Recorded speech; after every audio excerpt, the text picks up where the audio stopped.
Hey there guys, so today we have another review and this is a beer from Threes Brewing. This is Chronic Myopia. First off, I have to give a huge shout out to Rob. Thank you so much for stopping by the store and dropping this off. Couldn't review this without you, so thanks a lot, man. And so yeah, this is really cool. Threes is doing something pretty interesting.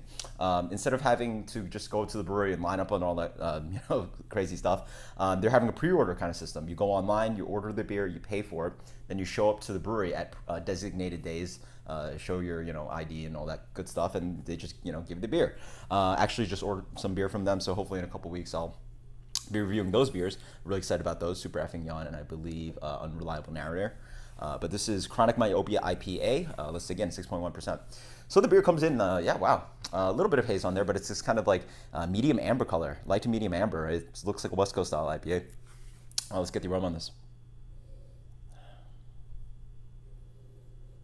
Yeah, nice kind of bready sweetness. Reminds me of West Coast style. You get a little bit of this kind of resiny quality, a little bit of like, it's definitely some pine and just like more kind of like bready sweetness, caramel sweetness, a little bit of like grapefruit, again, that classic West Coast grapefruit pine thing. Even a little bit of this kind of like green leafy kind of thing, maybe a little bit like green tea.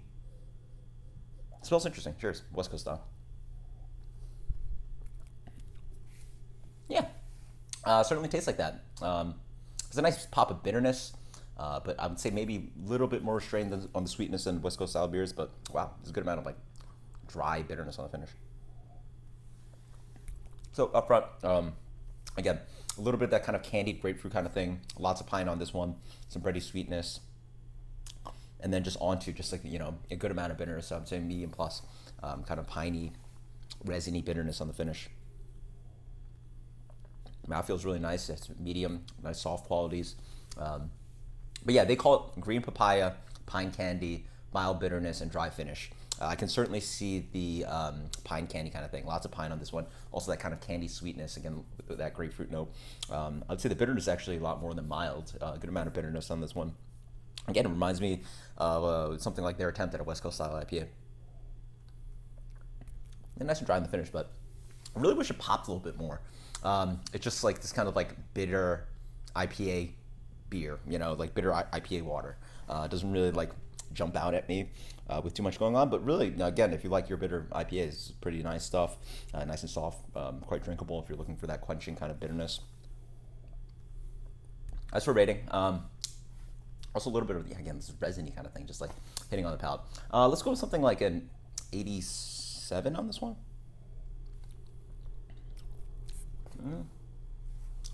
Yeah, sure. Let's go with an 88 on this one. Nothing too crazy to say. Definitely not like the Day of the Dead, which was such a banger. That was an amazing, amazing beer. Not their strongest beer, but if you're into West Coast style, good stuff, and I'm looking forward to more beers from them. But until next time, guys, cheers. Thank you so much, and thank you to Rob for this beer. Later.